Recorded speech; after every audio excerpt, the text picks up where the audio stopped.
Hello दोस्तों, मैं आज महाकुंभ के कुछ ज्ञान भरी बातें सुनाने जा रही हूँ। सो पूरा बात सुनिएगा और लाइक ज़रूर कीजिएगा, चैनल को सब्सक्राइब कर लीजिएगा ताकि हम फिर भक्ति भरा ज्ञान आपको दे सके यूट्यूब के माध्यम से। तो चलिए महाकुंभ के बारे में कुछ ज्ञान सुनते हैं। महाकुंभ एक पवित्र और सांस्कृतिक आयोजन कहा जाता है। 12 पुरानों कुंभ के बाद 144 साल में एक बार लगता है। महाकुंभ में स्नान करने से सारे पाप धुल जाते हैं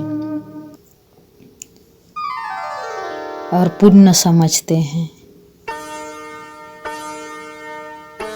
तो कहा जाता है कि जब समुद्र मंथन हुआ था, इसके बाद ही उत्सव मनाया गया था महाकुंभ प्रयागराज में। समुद्र मंथन के बाद ही प्रयागराज में स्नान करने मेला शुरू हुआ था। तो समुद्र मंथन के बाद भगवान शिव हलाहल विष निकला था समुद्र मंथन में। तो वो सारे सृष्टि को बनाए हैं। तो सृष्टि रचयिता है, सृष्टि को बचाने के लिए अपना गला में विष धारण कर लिए और अमृत का कलश लेकर प्रकट हुए थे। अमृत पाने के लिए देव और असुरों में युद्ध हुआ था।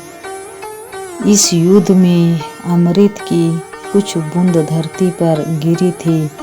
ये बूंद प्रयागराज, हरिद्वार, उज्जैन और नासिक में गिरी थी। इन चारों जगहों पर ही हर 12 साल के बाद महाकुंभ का आयोजन होता है। अमृत कलश लेकर जयंत कौवे के रूप में जा रहे थे। कहा जाता है कि जयंत इंद्र पुत्र थे।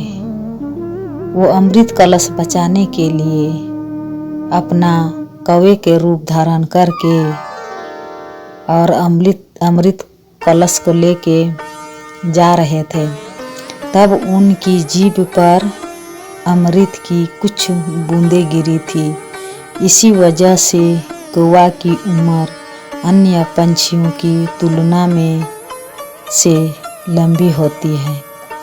अमृत की कुछ बूंद दूर्वा घास पर गिरी थी, इसलिए वे पवित्र माना जाता है। और श्री प्रथम पूज्य गणेश जी पर दूर्वा का घास चढ़ता है। तो इसी में मेरा कथा समाप्त करते हैं। महाकुंभ समुद्र मंथन के बाद ही शुरू हुआ था। बहुत धार्मिक पवित्र स्थान है, इसलिए 12 वर्ष के बाद सबका मन उत्सुक रहता है। भक्त को, साधु संत को। तो भगवान शिव ने विष अपना गला में पी के और अमृत लेके प्रकट हुए थे। सबको बचाने के लिए अपने गला में विष धारण कर लिए। हर हर महादेव।